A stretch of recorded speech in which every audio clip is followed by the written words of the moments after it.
All right, welcome back to The Devil in Detail, the Grendel Reread podcast. I'm Eli. I'm Ben. This is episode 26. We're back and almost wrapped up with the Red, White, and Black anthology series. What up, Eli? Vivat Grendel. Vivat Grendel and keep on Grendelin, Ben. Things are going great. If we're being true to the time that we're recording this, we still don't know the results of the election. We don't want to get into it too much, but we're on pins and needles. It's a very Grendel appropriate time in reality. Yes, it's dark. Will we go into a dark future, or will we see some respite from the craziness? Who knows? Anyway, this week... Politics out of comics, Eli. Yes, come on. There's a time and there's a place, and it's red. This week's and also in Orion Asante, we'll get into it. You will get into the politics, yeah. And sure. Devil and God and God and Devil. All the other stories. Yeah. Yes, Epithacha. What'd you do this week? You had a big road trip? Yeah, we had the big road trip. We went, drove up to San Francisco along the 1, stopped in Big Sur, Morro Bay, saw, seriously, I was surprised at the amount of wildlife we saw. There's zebra, along the coast there that actually were imported by the Hearst family. There's Hearst Mansion out there along the way, which is this humongous, Downton Abbey style thing on the top of the mountain out near Big Sur. That's some Citizen Kane shit right there, right? Yeah, dude. Yeah. So are the zebras theirs, or are they wild zebras that got out from their pens? They're theirs, and it's on there. Yeah.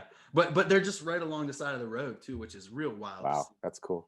I planned this special surprise thing where we had viewmasters all along the way to represent the views that we missed doing other travel throughout our year. So I bought these different viewmasters. Japan is a trip that Shay used to live on a military base there, and cool. All these different views. And then I also made 2 original viewmaster reels of us traveling, and then one of us Halloweens. And so then I presented those at different times, and it was really cool. And so that was just a fun thing. Got to see the Fillmore West. Got to see some, dead history. And I was so psyched. I was freaking out because we were right next to the Marin County. It's a public center or civic center, the Marin County Civic Center. It's designed by Frank Lloyd Wright. It's beautiful. And I was everywhere I kept being I bet the Dead played there. I bet the Dead played there. And I was right every time. They played everywhere over there. One cool thing for both of us, Oh Fuck Why, is in print, in boxes, in the mail right now. That's so exciting. That book has been gestating for a long time. And I was so happy when we locked down the letterer and colorist and just made it a real slick looking thing. And I can't wait to jump into the second issue and see the first and see what we can do with it. I know that our writer Brendan Sokler just got some kind of a job with a wrestling promotion, which is a dream come true. Yeah. And so I was thinking of him because Aubrey Sitterson had that Beef Bros Kickstarter comic where he basically cuts a wrestling promo about how much he loves superheroes, and he's just totally jacked up on comics and superheroes. And I just want to send that to Brendan and be all right, you got to hit every podcast that we can find and give it this energy and all that. Yeah, it's pretty cool. Are you gonna go see him tomorrow? Gonna go grab some books off of him tomorrow, or what are you gonna do? Oh, I haven't even thought about it yet. First of all, I don't even know it's Thursday because the week has been such a what'd you say, a doom scrolling spiral? Yeah. I just I should do that. Yeah. I should pick some up and then sort of just strategize with him and be this is what we got to do. So anyway, and it's, for those of you who are listening, Eli was the last addition to the team and has been so integral and just helping with production, and it's a proud Cosmic Lion product. Oh Fuck Why, the comic book that gets you high on weed and life. Yeah. So what else has you been up to this week, man? Well, we finished our move. I gave you a tour of the new Beautiful. of the new house. I mean, it's quite the place. We have like friends. We had friends who would like live in floors and in like houses in Brooklyn, and we'd just be like, how'd you find that place? And they would say, it's the right place, the right time. When people ask us, we'll say it was the right place, the right time. Yeah. So we finished the move on Tuesday. I probably went up and down the steps from the third floor where we used to live to the ground floor and the basement like 100 times. So I got my legs in. Nice. And I'm here in my like new minimal office. I got my Castle Grayskull, my short boxes, and Yeah, you do. and I'd spent so much time in my adult life like amassing a art studio's worth of stuff, and now it's all on this device. And I just like couldn't be happier. It's like I was trying to sell the iPad and Procreate to a few different people this week because it's just like it just made everything easier, more productive. It resolves all these problems.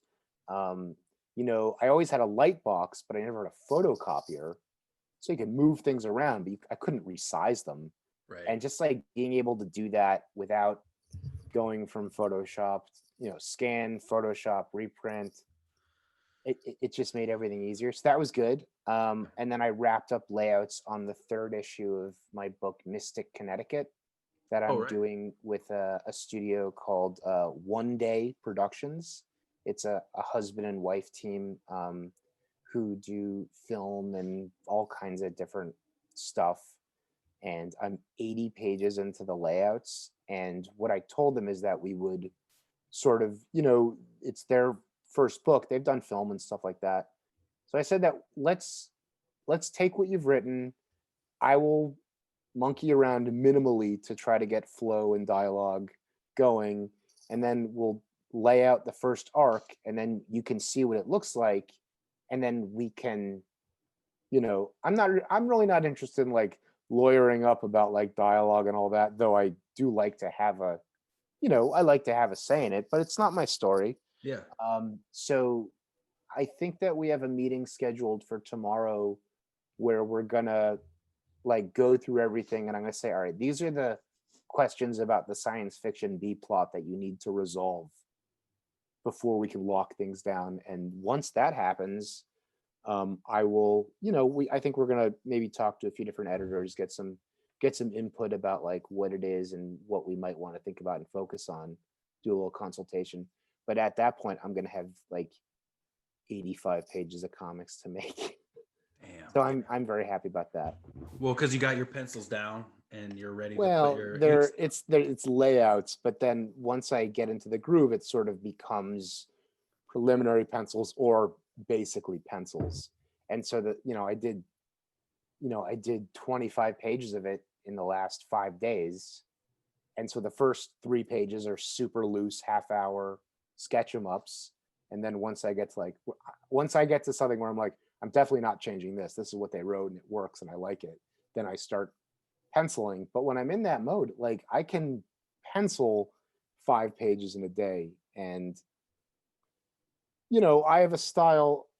I've been thinking a lot about like Frank King, Gasoline Alley, just like trying to marry like Will Eisner, Matt Wagner, Frank Miller style cinematicism in terms of design and layout and excitement to like a very simple, almost like noodle-armed Fleischer kind of style. Oh, And a lot cool. of our, well, thank you, I appreciate it. A lot of our like contemporaries, the guys who are in our peer group are all doing like pro comics illustration stuff, and for cartoony guys like me and you, that can be super intimidating. And so you and I both, when we're when we're offline, we often kind of talk about like, oh, I'll get the anatomy book out today. I'll really, I'll really, maybe that should be you and I. We can bond over like doing some anatomy stuff. Yeah, I definitely need some work with that. But everything's good, and I've been doing comics, and we're moved, and I I can't complain. I have a blue line. Well, I was doing some Weapon X Oh, that's your studies Weapon last X night. stuff. And Yeah. I was trying some like, anatomy work, starting off with the lines and shit last night. But it's Yeah, I've been thinking a lot about your limbs yeah. and how we can both kind of work on our foreshortening. And one thing that if you think about is if you move the elbows back a little bit, that's a really easy way to kind of get more Oh yeah. like Because dimension. they're almost always like this to me. Yeah. They're So if you always kind of like flatten the elbow into a circle, and sometimes if you get the shoulders hitting the ears, you can kind of get the figures doing a little bit more like spatial stuff. Yeah. But we'll both get copies of Drawing on the Right Side of the Brain and Brigman's Anatomy and figure out how to draw the fucking sinew and stuff. Yeah, we will. Yeah, sure. One day. All right, but until then, let's get into it. Grendelin. Let's do the intro. Two in the box, ready to go. Any fast, any slow. Yeah. Vivat Grendel. It's like the devil is my best friend. Hunter rose with the pen to the fork end, or till time end. Like Orion, Jupiter my kin, bloodline private. We control the whole shit. The wolf won't beef, then we feast off the rip. Behold the devil in detail. Behold the devil in detail. And we're back. We're gonna wrap up Red, White, and Black in the next 2 weeks. We got 4 tales now, and then 4 bangers next week. Yeah. Tell me everything you know about Mike Huddelston, because I know nothing. And of course, thank you, Zach and Laserdisc, for the wonderful intro. Well, yeah, Zach and Manus. Who? Zach is Laserdisc. Zach is Laserdisc. Yeah. Oh right, okay. Tell me about Huddleston. Tell me what Decorum's about.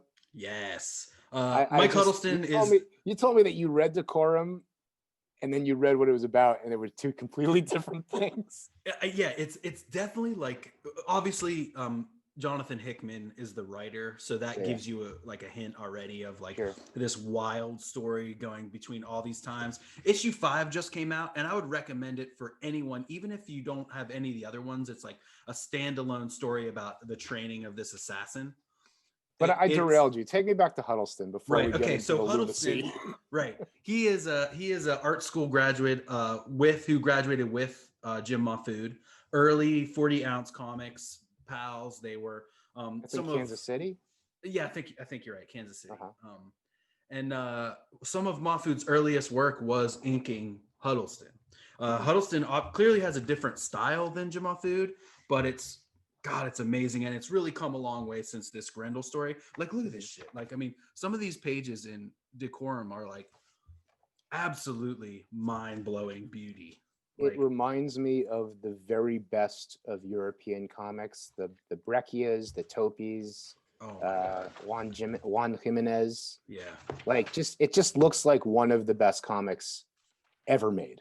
I would absolutely agree. Like, and there's different, each different pages are different coloring styles, like the past, present, and future. The coloring like changes and gets more epic, and God, it's so good. Like this comic is the peak of stuff. Like, I would say definitely pick this up, and if you like it, go back and get the rest.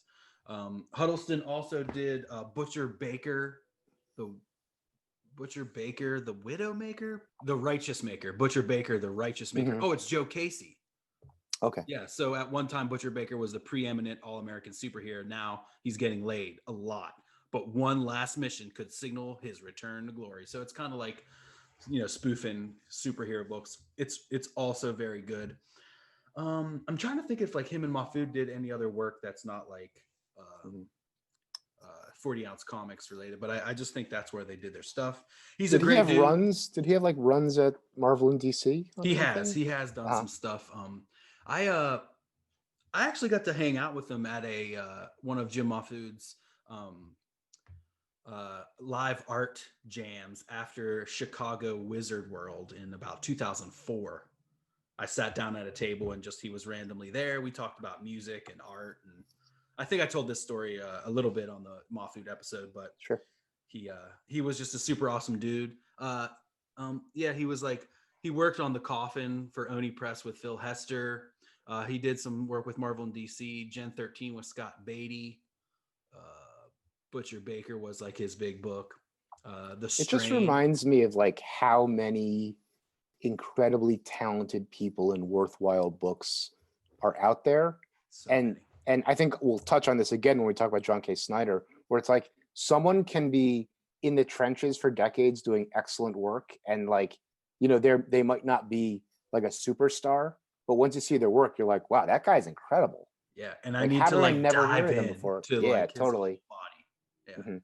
You know, just because they're not Jim Lee, you know, they don't get the shine that they deserve, or whatever. So Yeah, I that's agree. why we're here to shine the light, and you know, the thing I love about comics is always more to learn.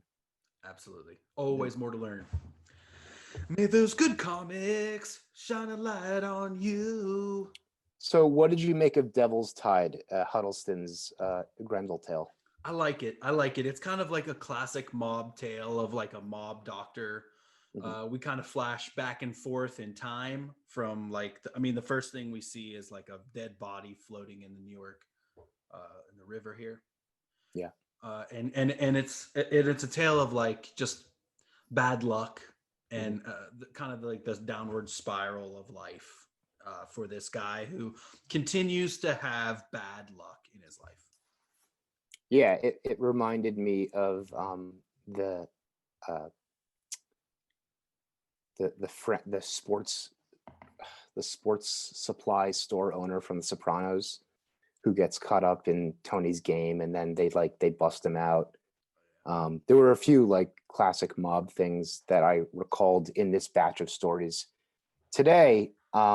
Yeah, all the stories are kind of like little moments with the mob and with Grendel kind of lording over them. Mhm.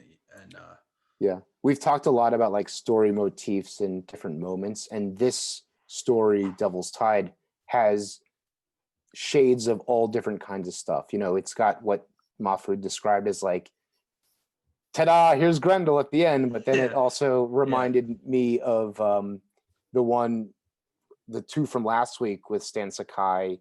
Oh God, and who did the kind of funny one with the mob boss? oh, right. That was Where you're just like Xander stressing out. Cannon. Yeah, right. We were stressing out in the hotel room, and then ta-da. And then Hey. also of the very first one of Tim Sale's one of the mob lawyer, Oh, that's right. Yeah. where if you have a little bit of vice, he'll kind of turn that screw against you and take these like high-powered professionals and fold them into his organization as needed. Yeah, and the vice is kind of like quickly notated too, and it's Mhm. just like, from that one little moment, the story completely goes. Yeah. So His narration opens up, you know, from a gambler's perspective, talking about, you know, yeah. how luck flows, and then you got to find the breaks so that you can, you know, so you can come out on top, or whatever. And then the other thing that I didn't notice until it was a few pages in, probably because, you know, there's a lot of great shadow work, is that all the flashbacks have heavy black borders around the sequences, Oh, right. and then he'll cut back and forth. So just like really nice stuff, really nice work. The story I think that follows is by Darick Robertson, and they're kind of similar styles in terms of realism and intensity, and just like the way shadows and volumes work. Oh, yeah, So that's right. And it almost seemed like in my like the movie in my head when I was reading this, I kind of saw just like, we see the end of this one, and then we like pan out the window, and then this car drives by, and it could be that like this Totally. happens and then this happens like 1 minute. It's like all going on at the same time. And that actually happens again further on in this pocket of stories in Phil Noto's, when we see Johnny Lightfoot, the character from, right. you know, where we really kind of start to see a little bit of more structural like consciousness between the stories than we've seen prior. So that's an interesting kind of thing. Yeah, and like where we're breaking them up, like we're just getting lucky that how we're breaking them up, they like fit together perfectly. Yeah. We're so cool, man. We're good Grendelers. I did have a complaint on the second page. 362. Yeah, 360, where they basically, this guy gets told that he's getting he's getting passed up for head of surgery Again. because he's a sloppy moron who is too We had stressed those out by his complaints gambling debts. Yeah, Exactly. he can't like not drink and gamble and do his job at the same time. It's we learn, and it reminded me of I'm sure that's that's like a thing that happens with doctors all the time, is that they kind of like build plans for their careers and lives that all depends on becoming the head of your department in your hospital. If you don't get it, like everything, you don't get the swimming pool, and your life falls apart. And Yeah. like I'm just like journeyman cartoonist Putz who's like happy to have what I have, and it's like, oh man, if I was a doctor, I wouldn't care about being head of surgery. I just want to like feel important. Yeah. But I do have a Keep going. complaint, and that's in panel 3, Mhm. which is that this doctor who says he's so talented, I don't understand why he's not getting the promotion.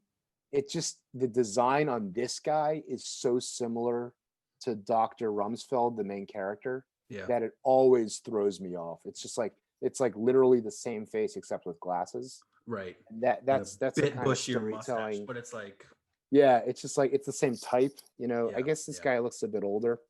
So that's my one niche in an otherwise masterful story. I already said that Decorum looks like the greatest comic book ever made. So I can throw Right. one criticism at this guy who, And like Mahfood said, these aren't, these are 10, 15 years ago. So it's like 20 years ago. Yeah.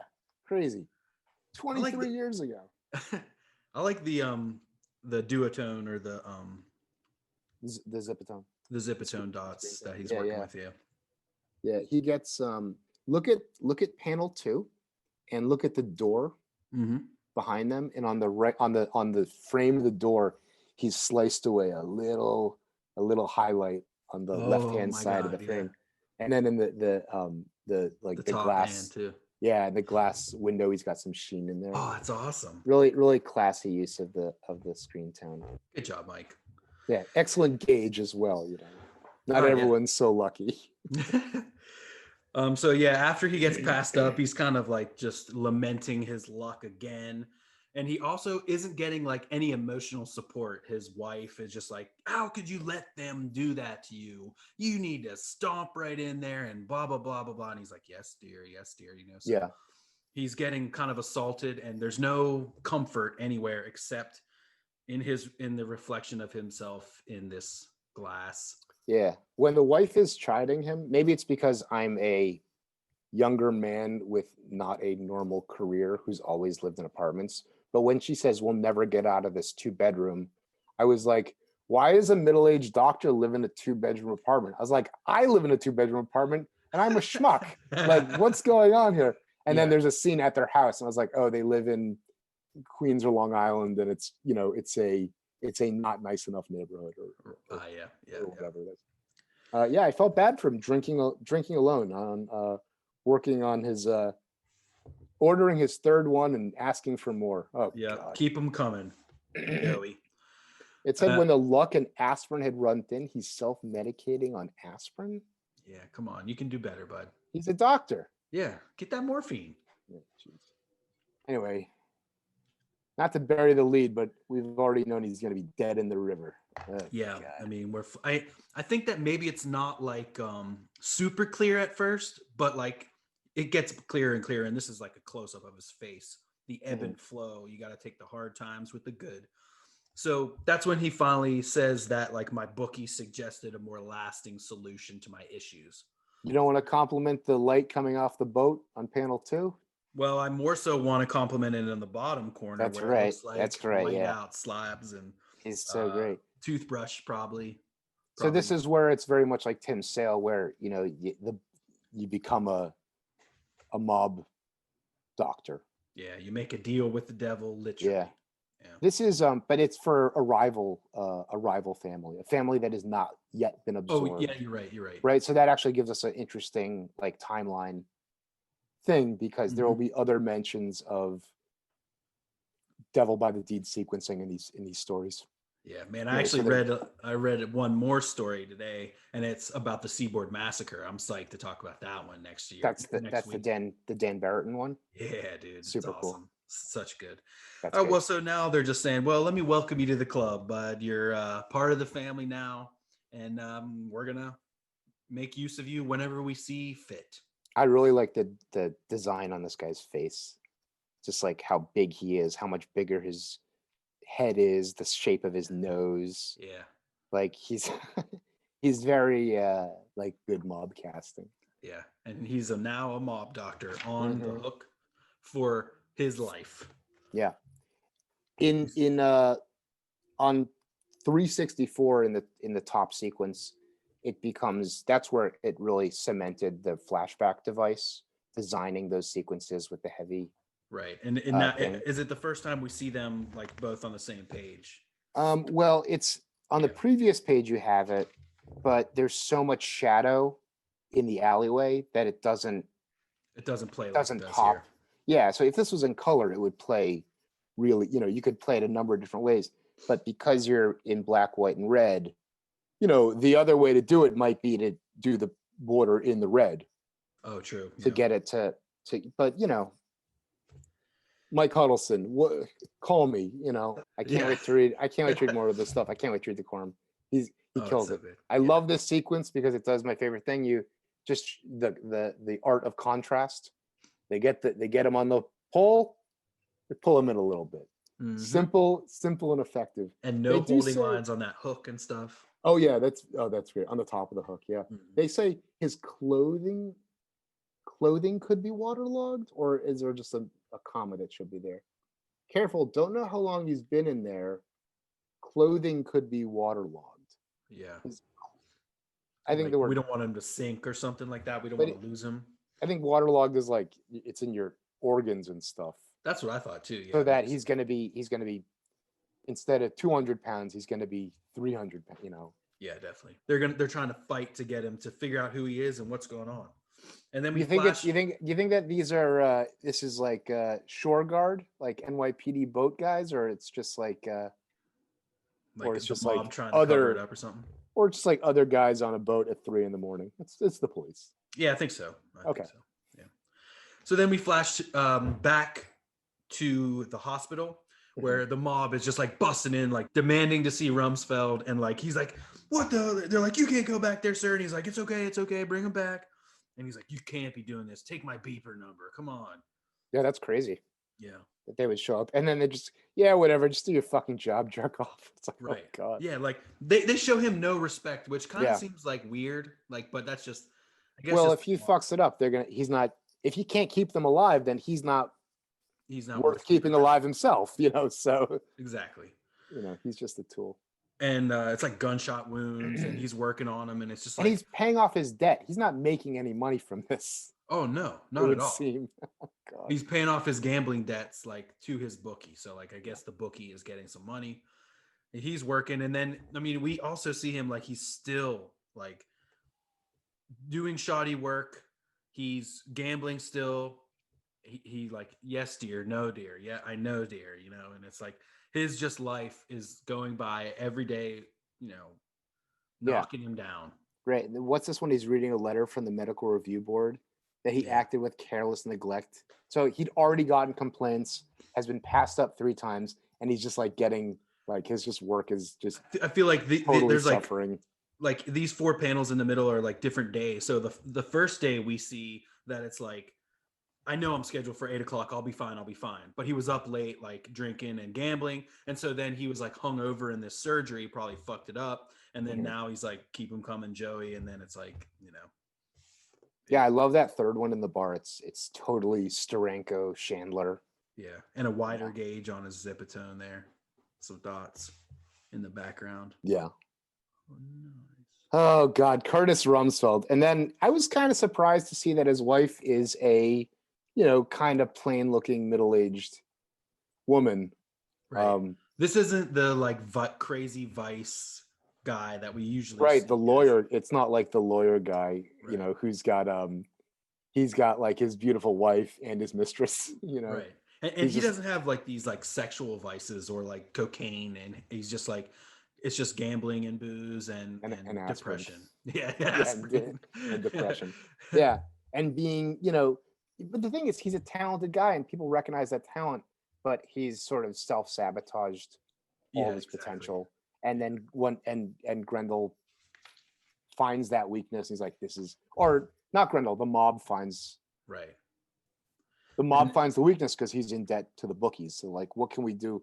Surely we must have a use for this Right. doctor. They don't even know he's a good doctor. They just know he's a doctor. Well, right, and probably it's the bookies like machinations that are making it happen, because the bookies like, oh, I can get ahead this way if I do this, and it's like I'm exploiting two things. So it's like even the bookies machinations are making it all. Yeah. Do you see a little oh man, see at the bottom of 365 this guy in the doorway? Mm-hmm. In his hair, I'm seeing a little bit of Jaime. Yeah, those like Just the a little feathering bit. kind of things. Yeah. Just a little bit. Cool. Anyway, so And they're anyway, basically they like, show up. yeah, you're gonna come with us now. And he's like, dude, like you can't. On the next page, he's like, Christ, not in my fucking home. Like you're blowing up my spot with my wife. And she's like, what's going on? And he's just like grabs her by the hair, gun to the head, and he's like, you're gonna come with us. The boss's boss needs your help. I really enjoy when they say 9mm lobotomy. The millimeter is in lowercase m's. Oh yeah, it's like the only That's a lowercase. very interesting, like very interesting lettering. I like it. It's just like you can imagine it not being done as thoughtfully. Yeah, and then right after they take him out by the collar, there's a little flash forward that's almost like it straddles the line of being a flash forward to being like a preview to kind of being like foreshadowing. It's just like this is the move that makes it from life to death kind of thing. Mm-hmm. They blindfold him and they take him to the boss's boss, and it's revealed that he has 2 perfect gashes down the side of his chest. I was running with scissors.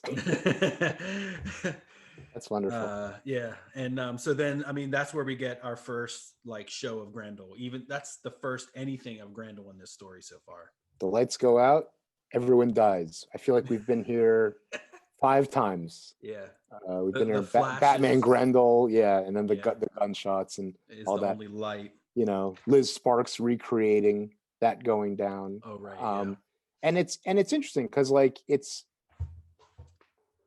we talked about this. It's repetitive, but it also helps build the MO, and it also like builds the idea that like this isn't really. It's not all about Hunter Rose himself. It's about how his legacy affects the zeitgeist and everything else. Because if he's only showing up for the last 2 pages of all these stories, it's just like everyone kind of walking on eggshells until things crack. Right, and it's like his presence is implied by the fear and stuff. So it's like, yeah, you don't even have to say something. And then we see on the last page here, 368 for those following at home, Grendel looming over everything, fork in hand. He's gonna fork ya. And we see the G carved in Rumsfeld's. We don't see how he winds up in the river though. You think Grendel does that? I think some of his guys did. We've asked before, is Grendel the one delivering the bodies? I don't think so. Yeah, I don't think Grendel does. It's Conrad. It's Conrad and the fellas are doing it. I think what's interesting with this one is that we talked about the similarities in like the Tim Sale story where you recruit someone, but it's this doctor who's being recruited into a rival crime family. So it's not even, you know what I mean? It's like it's not even about the Chacon Grendel organization per se. It's about how they're wound up with him. Well, and this is Grendel making a move on that family by killing the boss's boss, by killing the big man. So now with this move, probably Grendel runs them. Oh, right. Yeah, right. So this is the absorption of that. And then also in the Phil Noto story, which we'll get to at the end, one of those vignettes is about one of Grendel's doctors.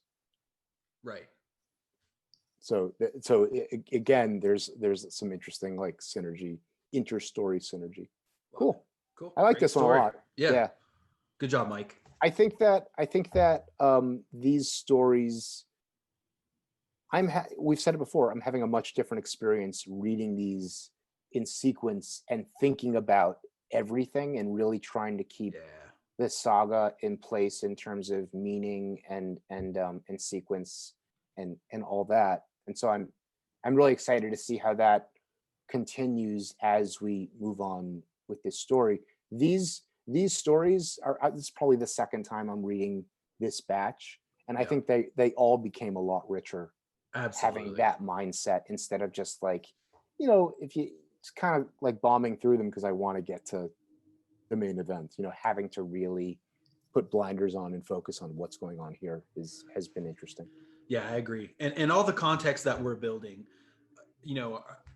just like you said, it's making it all richer. And, if Matt really wanted some help editing a new collection of short stories, I think you and I would be very helpful to him. When we get him on, I'd be interested to ask him, what, if you were to do more, what would you want to, like, what needs to be addressed? That's sort of that's the biggest question I have. All right, Darick Robertson, Rat on the Devil. You know Darick Robertson, or am I going to do the lowdown? Do the lowdown, please. Okay, so Transmetropolitan. Very good book. And oh God, why am I blanking? And and The Boys. Oh, The Boys. Those are his two big books. I think I get confused sometimes. I feel like he had like an Eclipse book, like a Time Beavers-esque samurai hamster type book. Nice. I think, but I might just be confusing him with Tim Truman. Yeah. I like his style a lot. It's like realistic but cartoony. You can sort of see where like there's some photo reference going on, and then you can see where he's kind of bending things towards a more expressive, like appealing cartoony bend, almost like Michael Golden. Okay. There's a lot of great atmosphere here, and this is a really interesting Argent story, and it became a lot more interesting this read through, especially coming out of Silverback. Right. And I love the way he does Argent too. It's very lupine, very overbearing and strong, yet not too like boxy or like this is the most like classic werewolf monstrous look we get to see the character. Yeah. He is, and also it's sort of like the most sustained savagery.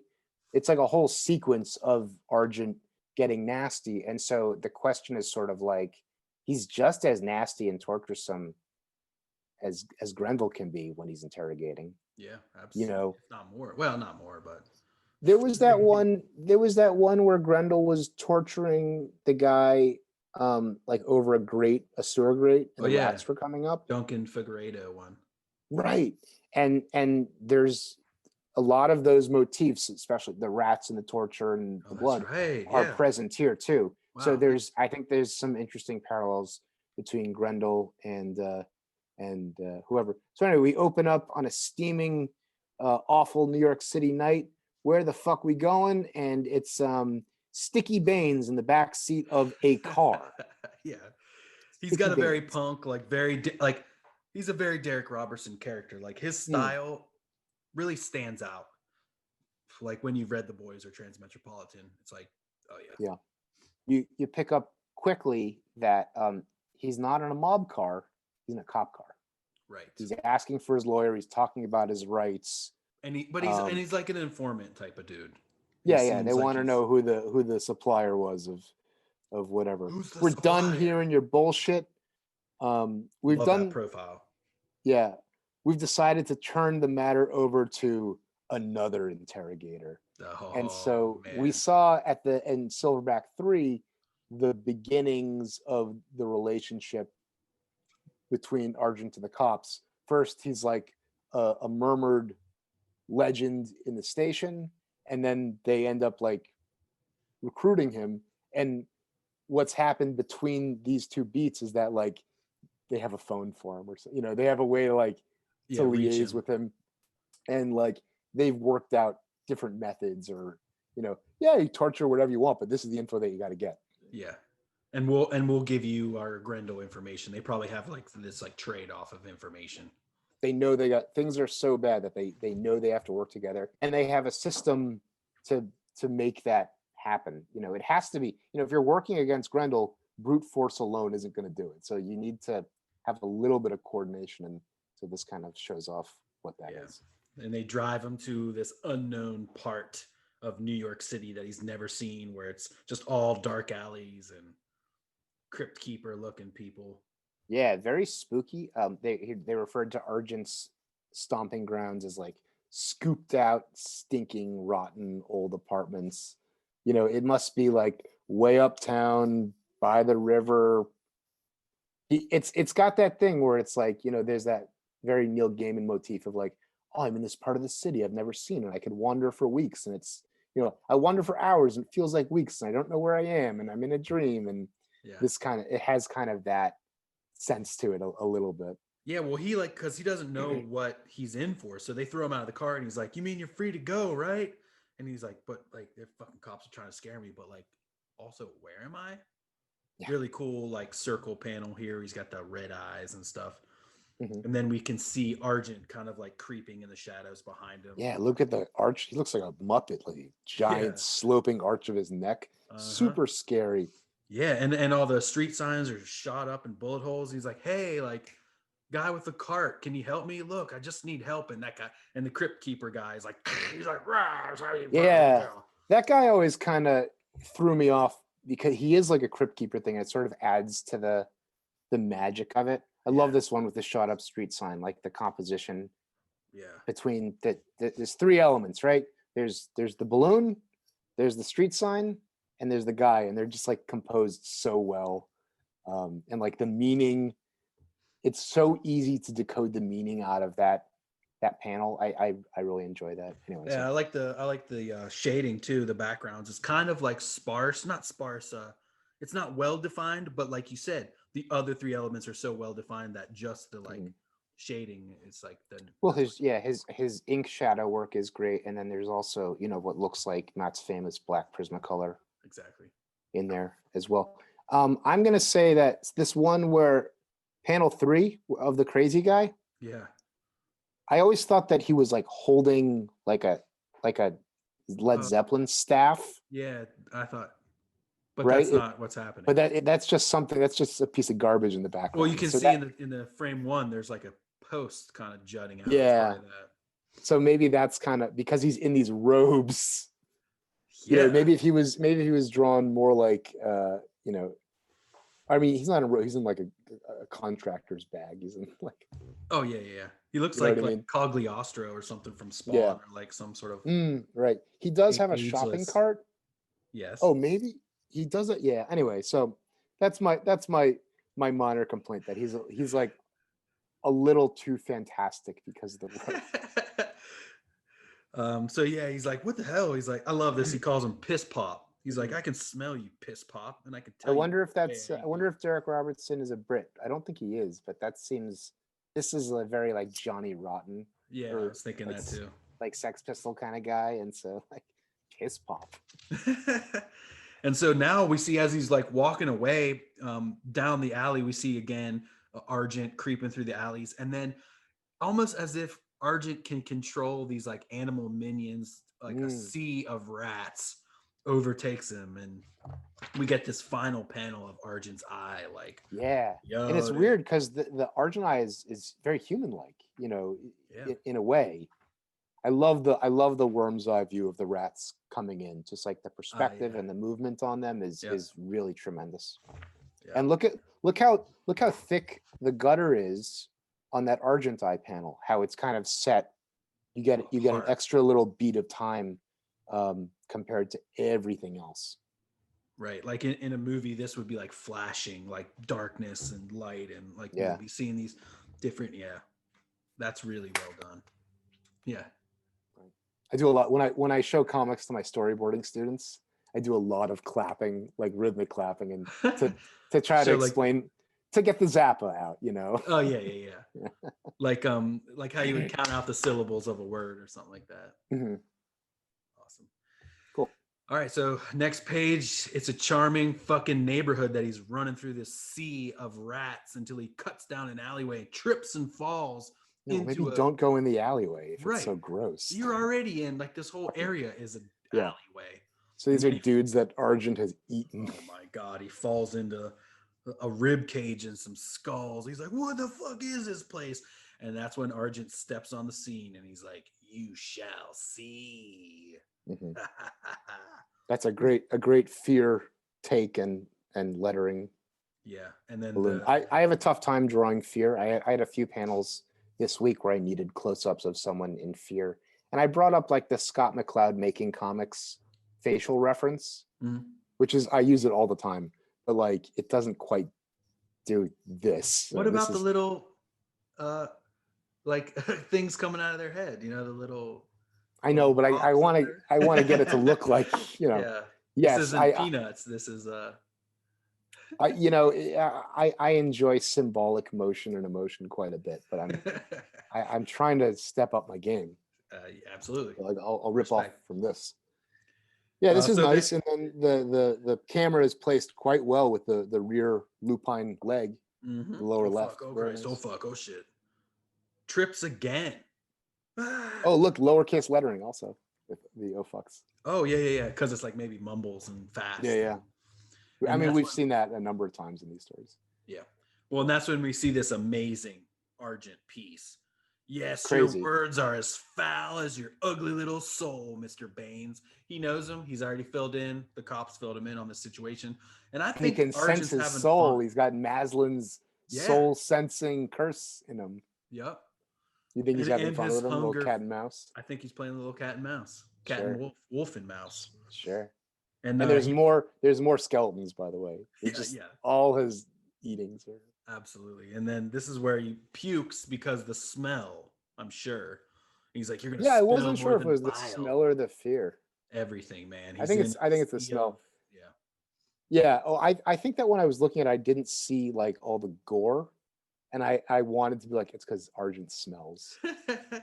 Is this the one story where they don't talk about Argent's sense of smell? Yeah, it's just implied by It's the implied vomit. by all the vomit and rats and shit. And I love this last panel here where Argent, you see him from the back and he's like just on his butt and his spine. Yeah. And he grabs him by the skull. Rips him away, throws him up against the wall, and he says, "The first one's free. Who's the source?" What And he does that told the mean, the cops. I first don't know one's anything. free. What's he talking about? The first one's free. Probably because he tries to like get up and run away or something like that. Like he'll ask him. It's like a drug dealer. Well, he'll ask him first, and if he says he won't. Oh, reply, then I won't bite your fingers right, off. exactly. Oh, I'll ask you again. He's like, I swear, and he's like, and that's when he rips his earring out of his ear. Classic move. Classic. But I torture feel like move. that also happened in the Duncan Fegredo one. I think you might be right. It's like poetry. It rhymes. Yes. And then again, just amazing rendering on Argent here, panel 3, where he's over top of him with the legs. He's like, your lobe, the ear, like this is him like talking about minutia. He's like, my fucking ear. And he's like, actually, that was your lobe. The ear is inside of your ear. This is exactly what happens in the Fegredo. Did you just like look back? I'm looking it up. On first torture fork panel, it comes off. What page you got?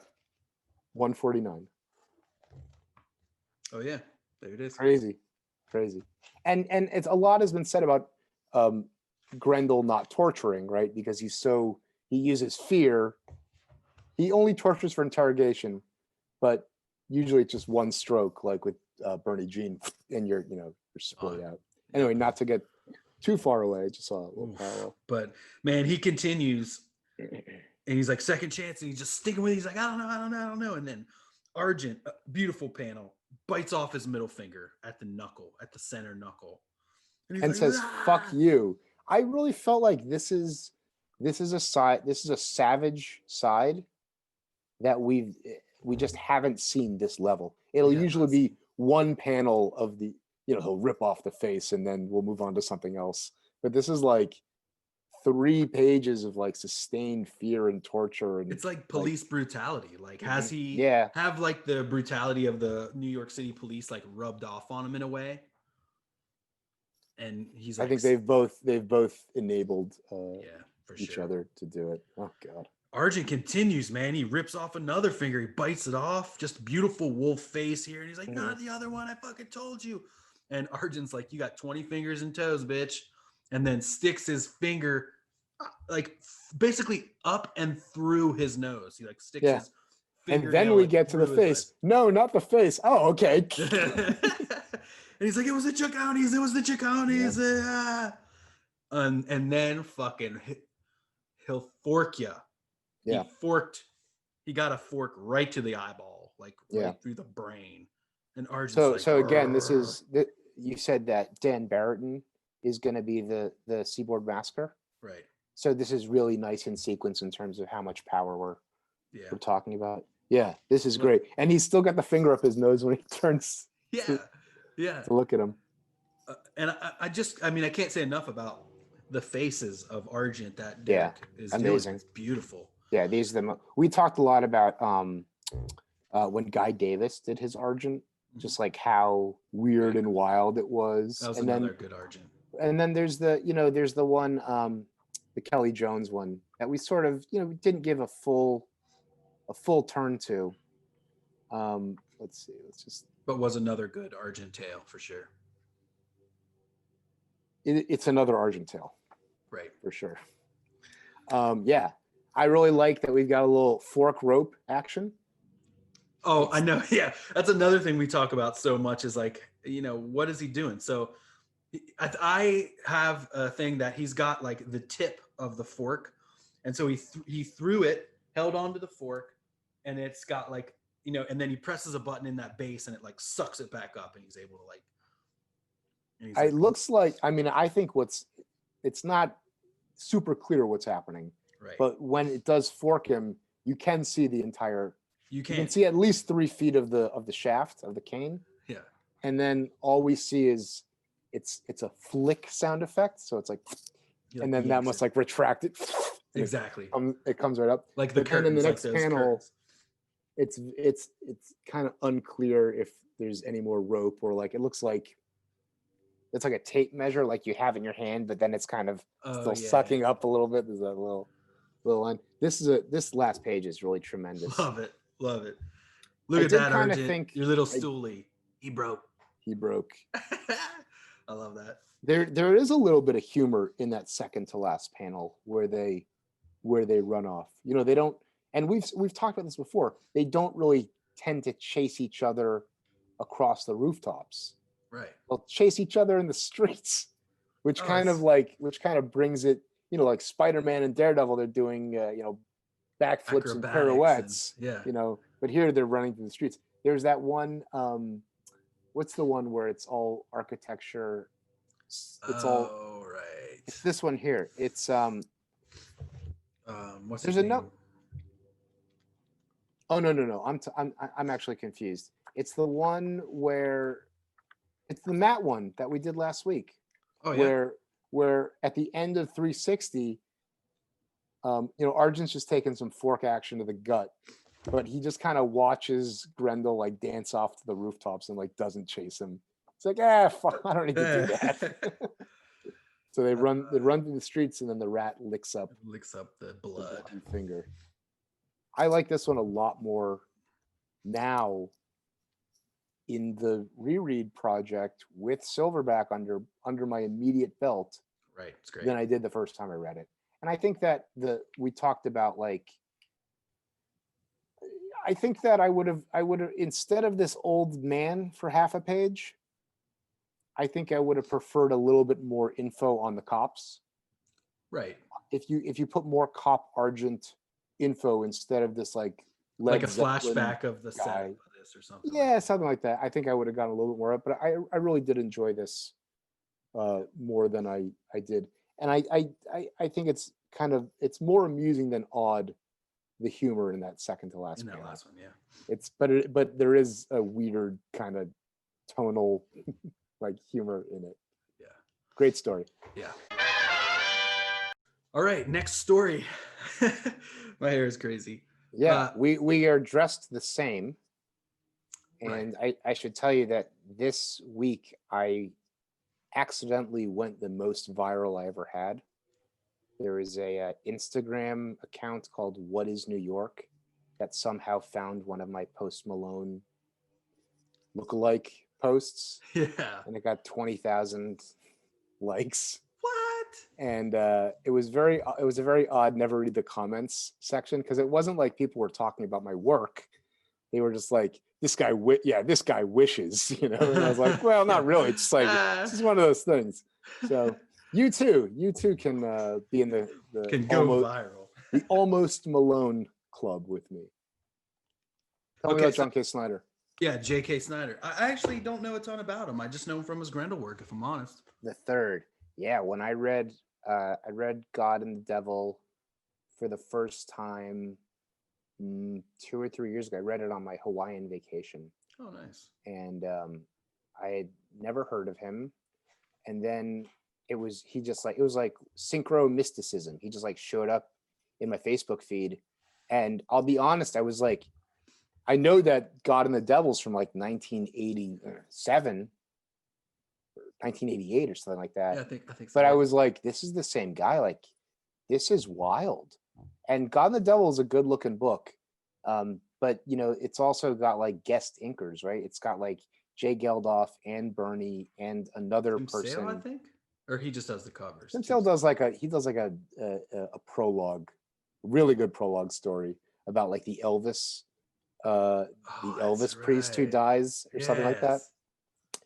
And so I think that with God and the Devil, I think that the schedule dictated a lot of what the book ended up looking like. Yeah.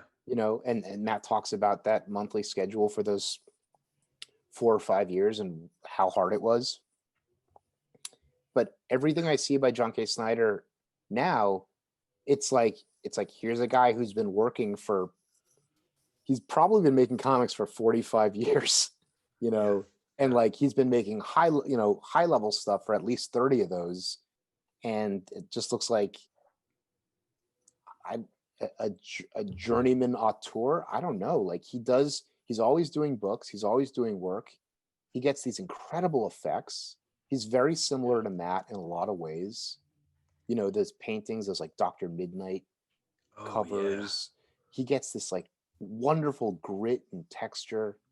And yet in this story and in God and the Devil, it's really more of a like straight cartooning approach as opposed to like that like atmospheric mixed media wizardry. Right. I think he's been doing like crime noir. 1,000 Ways to Die is like his recent graphic novel. Oh, but mostly I just see these insane commissions on Facebook, and they're incredible. Dang, I need to follow him. Yeah, it says he works like with DC doing Suicide Squad and Dr. Jekyll and Mr. Hyde. Joseph Conrad's The Secret Agent for First Comics. He did some early work with Kamiko's Johnny Quest. Oh, and cool. Alan Moore's Miracle Man. Well, it sounds like he will be an easy get. He was the first person that Matt was like, yo, I'll get my buddy. Talk to this guy. Yeah, easy. So we'll work on that. I look forward to it. All right. So this is Devil's Silence. And Devil's Sentence. Oh, excuse me. Well, it's vertical. It's vertical and oriented the other way. I can only read one way. Give me a break. Devil's Sentence. And it's the first time that we get to see Grendel's guys. Yeah, he's like working with the team here. In 24 weeks, since I think it was like in Kamiko in Primer, the scene is like guys unloading a truck. It's very similar to this. Right. But then Devil's Vagary is like kind of the closest that we get to see him liaising with dudes other than Helpful Larry. Yeah. So yeah, they're just like getting a truck unloaded. Next page, larceny finds its fruition in darkness, its betrayal. Yeah. And nothing grows in darkness, only fear and hate. That's like the hook. Exactly. Right? So it is an armored like money delivery truck, Mm-hmm. which I think you can kind of get a sense because the guys are wearing those like security uniforms, Yeah. and then they're meeting up with the Grendel dudes. We got this one guy, Conrad. We got Conrad, Tito, and then guy in the backwards baseball hat. Yes. This must be at the docks. Oh, everything. Yeah. It the must docks. be. It must be at the docks. And he said, like I said, the boss is good at, sneaking around. So then you can kind of hear the rumblings of like, that they're working for Grendel.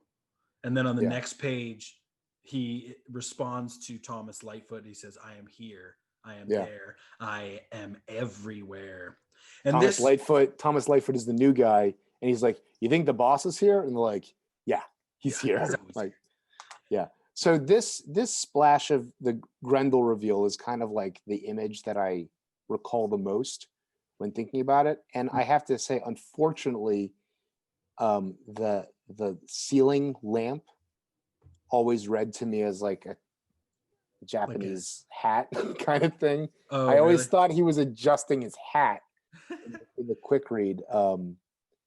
And let's blame that on the gauge of the Zipatone. Yeah. See, I really thought it reminded me of like a pinup from Devil by the Deed. Like, I think I was thinking of maybe this one by the Panda Bros. Is that Panders or is that Steve Rude? Steve Rude, actually. That's Steve Rude. Yeah. That reminds you of the Steve Rude one? Yeah, of this one. Yeah. Chillin'. Straight chillin' with some go-go checks. Okay. Yeah. Retribution finds its weapon. Conroy, we must quickly dispose of all this refuse. So yeah, they're burning bodies and these were the guys. These were the guys in the truck that needed to be dispatched, because what we find out in the next story is that what's his name? Jonathan Lightfoot. Thomas Lightfoot. Thomas Lightfoot was the guy on the inside. Or actually, it looks like there might have been 3 guys on the inside. It looks like, how many bodies are they getting rid of? 1 or 2? I mean, it's unclear. I mean, because you see in that one panel You only see 1. Yeah, but you see a bunch of crap too. Like, and who knows if there's other bodies on. Right. So the guy who tells the story, the vignette in the Phil Noto, is this dead guy. Yeah, probably. At least, Yeah. All right. So anyway, John K Snyder does these wonderful distorted shadows. And I wish over all the processes.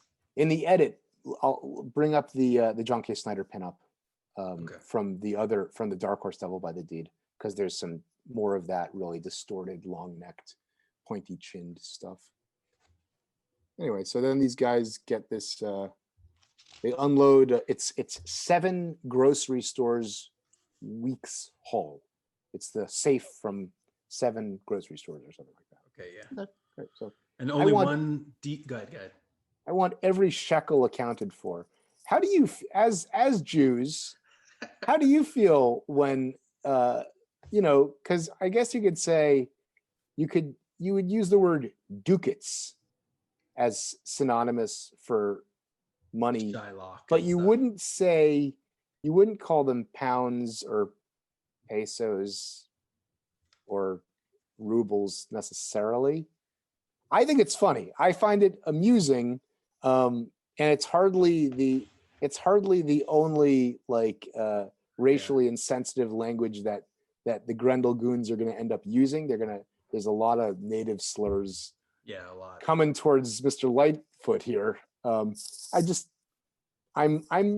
like when people say shekels, but I hope that they're laughing with and not at. Well, yeah, but I mean, it's part of the character development of these guys where they are using all types of this type of language. So in their way, I bet. Oh, it's actually Grendel saying shekel too. Yeah, it's him saying it. I don't know. I don't think Grendel would use it in a racially insensitive way. I just wonder if in general, do you think that its popularity of use is from an insensitivity, or if it's just probably, or if it's just, well, it's currency from the Middle East, so like it's not like a franc or something like that, Yeah, I guess I became insensitive to it. As once The Merchant of Venice was read in high school, Right. I was called Shylock by many people. That's ridiculous. Yeah. I'll have to show you my Merchant of Venice comic that I made in 8th grade. Oh, sweet. Yeah. Yeah, it's a lot of text. It's mostly text. Well, yeah, I guess if you're using the source material. Yeah. All right, cool. So, Oh, yeah. So then Grendel quickly reveals that we got to get rid of Thomas Lightfoot. The only thing left to do is get rid of the new guy. Yeah. And Thomas Lightfoot fucking knew it. He goes And for his gun. Yeah, and Grendel's already already got it, but He's of course he fast as does. light. He's Grendel. Missing Oh, something. boy. Mm-hmm. That's when it starts, and that's when the racially insensitive comments start. They push him to the ground. They cut off his ponytail. Slash his tie. Yeah. And the layout on this page is tremendous. It's the first use of red besides the title on the first. Oh wow, yeah. So the way that the red underlaps the panels and kind of hits in the gutters is really cool. And then the Zappa of these 5 panels where you got is kind of cool. And it's almost the way that it's almost showing like the action of the fork down through these panels, because you can see action in all the panels is the fork. And then there's the movement of him. And again, him lightly holding the thing, like you always point out, like it's like a pull cue, something like a that type of movement versus well, it's cool force. that when he gets the tie in the second to last panel and he's in a horizontal position, and then he gets the ponytail and he's vertical. Yeah. It's like the fork is not a blunt object that, like, Daredevil's chucks or whatever, he's always hitting people with them and bludgeoning or whatever, but like the fork is an elegant, it's a finesse smooth weapon. It's so sharp too that he doesn't even, it's like using a fresh kitchen knife or using like a dull blade to like cut it. You have to push harder, but this one just like cuts. It's not a melee weapon in the parlance of Dungeons and Dragons. Yeah. We had a terrible D&D session last night. I had a real Leroy Jenkins moment. What's that? Or what happened? That's where I instigated an encounter that I shouldn't have. I had if I had passed my charisma check, I was in disguise and I was trying to talk somebody into letting us do something, and I failed the charisma check, so they were not going to let me do it. And I was like, well, I think this is what you guys want to do, so I just pulled out my sword and started slashing away, and it was the wrong move. And I had really good rolls. I had a number of like crit rolls where you roll a 20 and then it's like, all right, you double your damage dice. So it's like, oh boy, I'm gonna do really well. I was like, hey Reed, how many hit points does this guy have? He goes, you don't need to know any of that. And then I was killed. They whiffed on a few of my hits. I have an armor class of 13 or something like that, so they need a 13 or above to hit me, and they whiffed a few times. I was like, I'm doing great here, dealing out damage. And then they scored 2 hits, and I was down to 0 hit points. And the way it works is I had a death saving throw, so I had a 5% chance of permanent death. So if I rolled a 1, my character was permanently dead, and I rolled a 2. Oh. It was not a great night for the big boy players, and not a great night for Moidris Frank. But dang. Back to Grendel. Next page, we see Grendel like just telling Thomas Lightfoot more and more like, I know everything about you, and I hope, and here's what else I know about you. Grendel's #1 faux pas, top of the list thing that he does not allow or want of his people, he sexually abused his niece. Grendel did some deep recon, interviewed the little niece. Yeah, how did that happen? What went on there? Who's maybe sent Stacy up? Who's to say? I thought that too, but it's like I don't think she would have done that. Like she's not an accomplice, but why would he be sending Stacy into a 2-bedroom apartment with a family of 4 and the weird, addict uncle. Like, So Right. anyway, Grendel or Hunter did whatever research he needed to. Yeah. Maybe he went to the school counselor. Yeah, something or like that. somebody. Anyway, there's these red flashbacks of Thomas going into the kid's room and she's terrified. Look Yeah. at the beautiful line weight on this panel where the door and the doorknob are in the foreground. Oh, right. Yeah. That is line weight 101. It's perfect. Yeah. Like looks like computer done or something. Yeah. And he's like, it's a fucking lie. She's lying. And he gets all pissed off. We see a close up of her eye. And then he says, lying just by saying hello. She's a fucked up little kid. And then Grendel, I love the perspective on the Grendel face here and the mask. And then this big red Grendel eyes. Like, I don't care what you say. I believe this girl. That's my number one no. And on to the next page. Well, no, he's like. Well, the way he describes it is crazy. You gave into the beast crawling through your guts. Oh, Jesus. Yeah. Which is like alcohol making him do stuff that he wouldn't normally do or whatever, like he's drunk and he's like, the sickness of his vice. Right. He's like, I am faster than thought itself, but as you are about to see, I can also be excruciatingly slow as I feel like he's starting to cut into his like guts. Yeah. Well, it's like Bernie Jean said, Bernie Jean was aware that he had a sickness. Right. You don't know what it's like to be the only one with the way or whatever it was. So it's like Grendel acknowledges that these guys know that that it's wrong and that it's their secret. But then it's like, well, if I find out, can't be on my team. Nah. And I found out, and another one of these amazing exaggerated shadows, as you can see them pouring acid over the socked foot and leg of Mr. Lightfoot. Yeah, the shoes are too tough to eat away with the acid. And then this distorted shadow is just like in that pinup. Oh yeah, so good. Super cool. Good. Nothing grows in darkness, nothing ever will.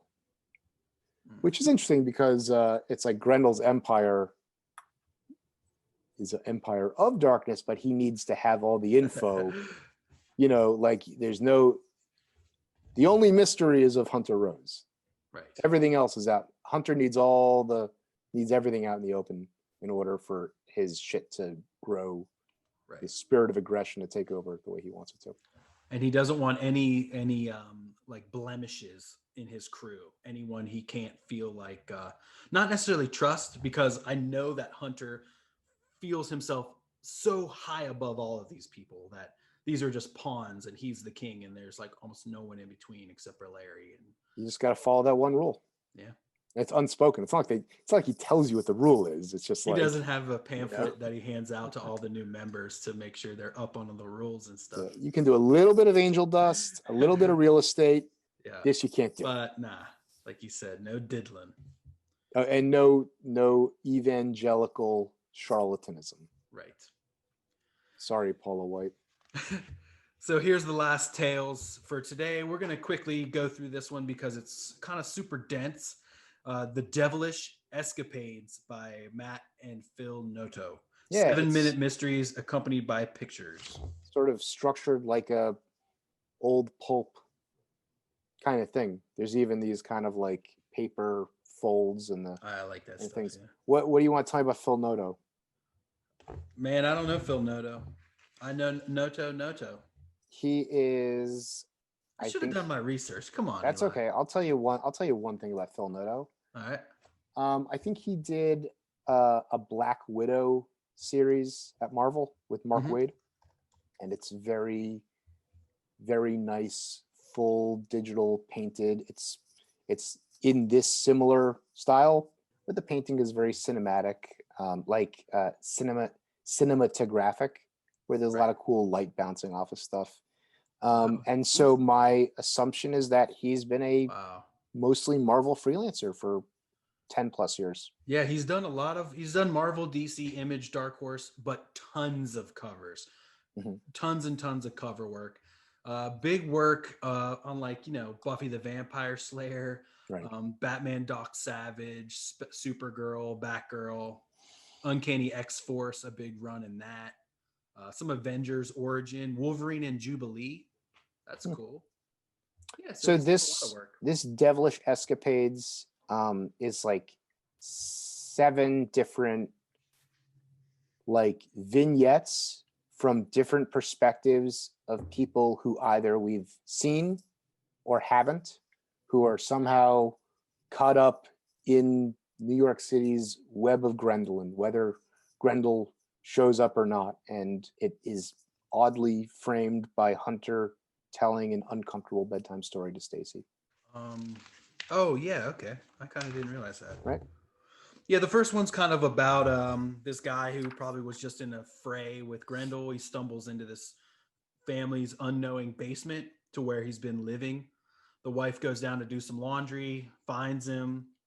She gets all pissed, or she won't cover it up. She gives him what he wants, and she didn't realize that her husband was going to come home to fill the gas, and the guy shoots him, and there's a whole mess that Grendel affected this guy's life, this guy affected their lives, and inadvertently killed a family. Yeah. Okay. I was struggling to figure out what the connection was beyond that. Okay. Yeah. But then we get a connection. Here's the origin of Thomas Lightfoot in the steel coffin. Mm-hmm. And it just kind of like talks about, his life, what he's trying to do.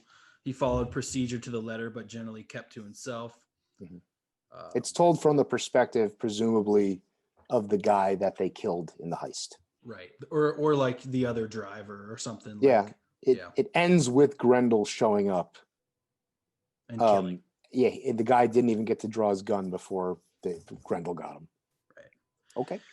Another action here in this one, Crossfire Report. There's some. It's kind of like written like a police report. Yeah. This was the toughest one for me. I was baffled by this. Yeah, kind of like the other one that's like this. What was that guy's name? Remember, it was little matchbooks and kind of like. Bradstreet. Yeah. Do you think that this woman who dies in the image is the woman from the first story? I just wasn't sure. No, I don't know. Yeah, it's about a drug mule, and it's about a drug deal and drug mules and gang activity and vice squads, and Grendel shows up, and I think one of the things that's happening here is that the text it's an enormous paragraph that just like drops you right in, and so you really have to. It doesn't kind of contextualize what's happening, and there's not and the single illustration has not a super strong connection to help you kind of ease into it. Yeah, this next one I think is my favorite one. It's called The Visitor. Mm-hmm. It seems like it's about at first Hunter, who is in the I guess Central Park Zoo or Brooklyn Zoo or something like that. He's walking around and he's seemingly trying to find the best place to torture people, and so he ends up digging on this tiger, and then you see the guy who has to clean the cages. The zookeeper. He keeps seeing this guy who he doesn't recognize as world famous author Hunter Rose, but then he sees at that same time of night again Grendel in a tree and a guy who's in the tiger cage. And it seems as though the zookeeper makes the connection as to who's who, but he's like, I'll never say a word because that would spell my doom.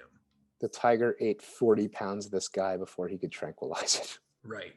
Now, I hope they don't take it out on this animal and Harambe them. I hope this. I also thought about Harambe. I also thought about in Goodfellas, there's a scene in Florida where they're getting a confession or something out of a stooge by holding him over the lion pit. Yeah. Oh, they must really feed him to the lions down there because he gave everything right up. This one's cool. The composition on this one was also sort of the most interesting so far because it has that, surreal kind of shapes fitting together. Yeah, dug it. All right. The next one was This was an Argent story. It's Lower East Side junkies who have multiple Argent encounters. Right. Until he was like at the bar and he saw him, a drug deal gone bad, and then the blood started dripping from a slow trickle to like someone emptied out a bucket. Yeah. He pisses on his leg and runs away. He says that the general like Argent chatterings is that he only has his eye on the big fish. Like he only wants Grendel. He only wants a path to Grendel. Right. But this guy knows that's not true because he's seen him take out whoever. And you remember that I think it was in last week in Silverback too, where it's like they're raping a girl who has drug money, and Argent doesn't save her because she was evil too. That's right. He leaves her to he kills them and then leaves her to die. Yeah, total judge, jury, and executioner. Yeah, so I enjoyed the weird connection of that. What's this? Prescription to Murder? All right, so yeah, this one is about one of Grendel's doctors, and they have a guy that they're looking to try to keep alive. And as Grendel's telling him, like, keep him alive because he's got information I need, he like does this classic ear slice again to like make sure that the doctor knows that he's expendable, but we need the information out of him. And so they try it, but nonetheless, despite his best efforts, to the contrary, the patient dies some hours later. So like, Grendel's unhappy. He tried to get this information out of the dude, and they weren't able to. The doctor hasn't slept since. He's only haunted. Great. And then this last one is the final thoughts of a window washer before he falls to his death. The window washer talks about how you sort of train yourself to look only at the window and not inside, but it's New York City and you'll see everything: politics, sex, drugs, and now like murder. A bullet passes through a foot away from his face. He looks inside. There's Grendel. Everyone dies. The guy falls off the thing. Grendel uses the scaffold to get up to the roof. And they say that it's the fall that kills you and not the impact. Yeah. They're right.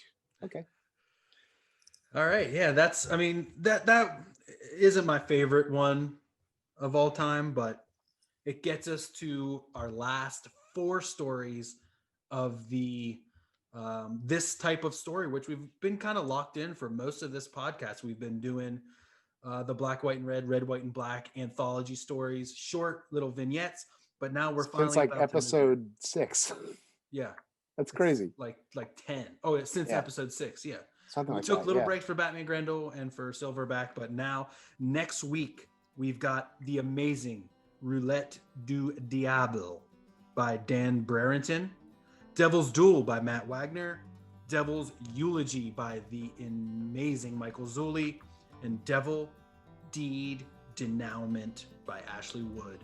4 bangers, as you said, for next week to tie off the bleeding stump that is this part of the podcast. And then we're going to move into Grendel Shadow. And then into Devil by the Deed. Into Behold the Devil. Behold the Devil. Excellent. Awesome, dude. Another great week of Grendelin. Yeah, man. Thanks, guys. Thanks to all these artists and all the guests we've had along the way. Like, it's great. It's great. And I'm excited to move into the serialized storytelling. Yeah. Gonna change up quite a bit. And we will be in Christine Spar territory in 3 months, thereabouts. Yeah. Next year. Yeah. Oh, great. Yeah. Wonderful. Well, guys, thanks a lot. Vivat Grendel.